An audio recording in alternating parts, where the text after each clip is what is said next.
महिलांविरोधातले गुन्हे जर बघितले तर आपल्याला माहिती आहे की 2013 पासून सातत्याने या गुन्ह्यांमध्ये वाढ होते आणि वाढ होण्याचं कारण असं आहे की गुन्ह्यांचं रजिस्ट्रेशन फ्री झालेलं आहे आणि 2013च्या अमेंडमेंटमुळे एक स्टेप वरचा गुन्हा झाला आहे. म्हणजे पूर्वी ज्याला छेडखानी म्हणायचो तो आता रेप मानला जातो.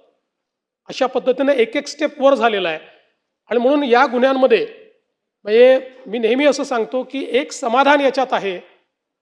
पूर्वीही कदाचित गुन्हे घडत होते परंतु घरच्यांच्या किंवा जे काही समाज आहे त्याच्या दबावाखाली या ठिकाणी त्या संदर्भातलं रजिस्ट्रेशन केलं जात नव्हतं. आता रजिस्ट्रेशन मोठ्या प्रमाणात वाढलेलं आहे आणि याचं कारण माहिती आहे.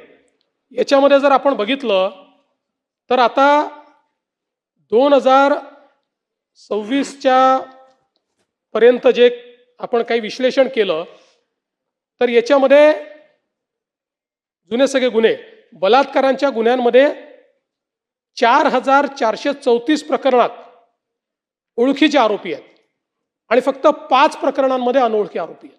या ओळखीच्या आरोपींमध्येही नातेवाईकांचं प्रमाण हे सर्वाधिक आहे. म्हणून पूर्वीच्या काळामध्ये समाजाचं प्रेशर असायचं, घरच्यांचं प्रेशर असायचं की गुन्हा दाखल करू नका. आज ते गुन्हे दाखल करतायत आणि हे चांगलं आहे.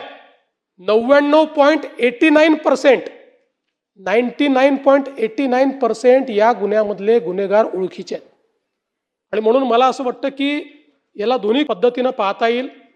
गुन्हे वाढतायत असंही पाहता येईल पण त्याच वेळी समाज जर सुधारायचा असेल तर हे जे हायडिंग बिलो द कार्पेट आपण म्हणतो, दाबून ठेवा, सांगू नका, घराची इज्जत, हे जर संपलं आणि त्या घरच्याही लोकांना किंवा ओळखीच्या लोकांना लक्षात आलं की असे गुन्हे दाखल होत आहेत तर कदाचित यामध्ये मोठा परिणाम होईल. दुसरं, याच्यामध्ये नवीन कायद्याने 60 दिवसाच्या आत आपल्याला चार्जशीट दाखल करायला सांगितली आहे.